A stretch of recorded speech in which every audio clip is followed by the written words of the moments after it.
Hey Team Bio, welcome to your next screencast on biomes. So we're really diving into ecology here, and this screencast is exploring why we find the different biomes in the different places that we find them. What is the global distribution of biomes, and why do we see certain trends around the world? So you're going to be investigating a specific biome coming up in your biome poster. But just to start out, an introduction to why we see the biomes that we see, where we see them. And the answer to that primarily is climate. As you might guess, the climate really determines what type of biome we see around the world. And the two big factors in the climate that determine this are the temperature and the precipitation, the rainfall. Hey, Corin. Hello. Okay, so let's talk about temperature first. When we look at the Earth, the climate patterns around the Earth are largely the result of the radiant energy of the sun. And the sun is striking the equator the most directly throughout the course of the year. And so this area, the equator and around the equator, receives the most solar energy.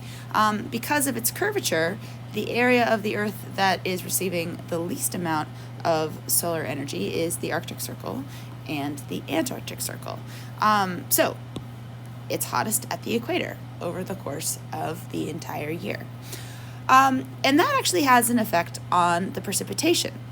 So hot air is able to absorb a lot of moisture, and hot air also rises. So as ascending hot air moves up, it releases its moisture. So we tend to see a lot of rain around the equator, which leads to rainforests in this area of the world. So if you look at the global distribution of tropical rainforest, we see them across and around the equator.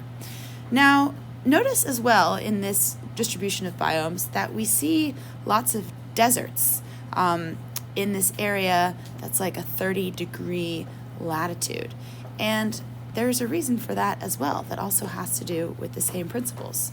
So this ascending air that's really moist around the tropics drops a lot of this moisture in this area. So we have dry air extending out into these 30-degree latitudes, north and south of the equator.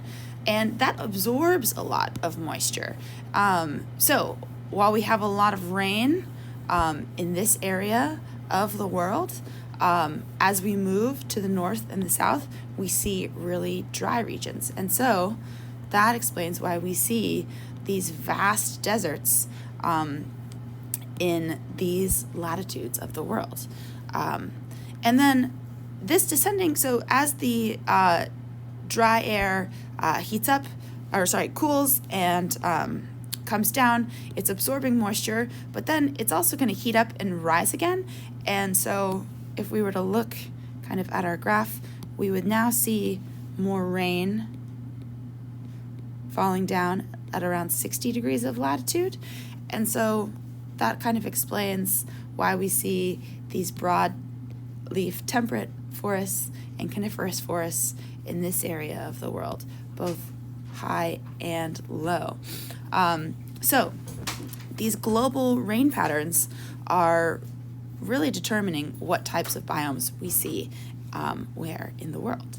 Okay, another factor that can have a big influence on the climate are mountains.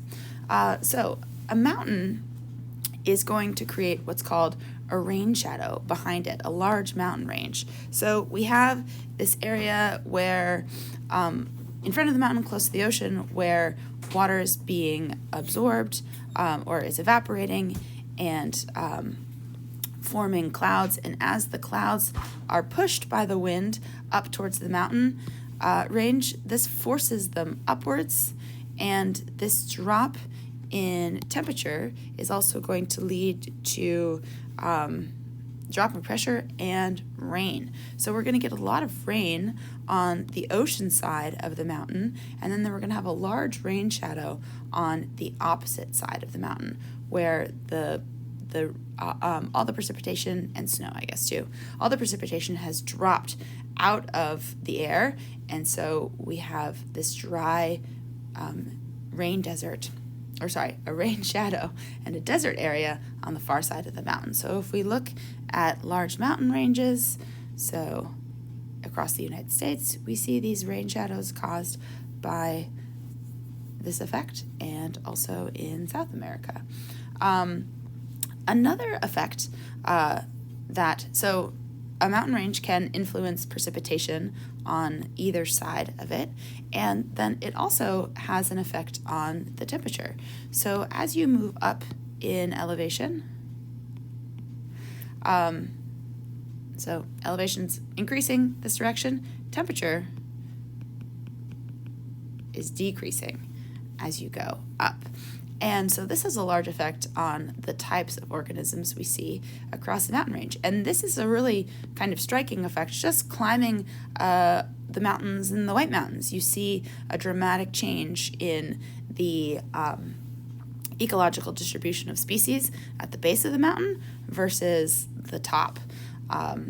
We're going to be like on the top of the Mount Washington, you're in the alpine zone, there are no trees, small lichens, and then as you move down, you get into more coniferous forests, and then further down the mountain, you're going to get into your broadleaf forest. So the altitude can have an extreme effect on the vegetation and its distribution. So that's basically it.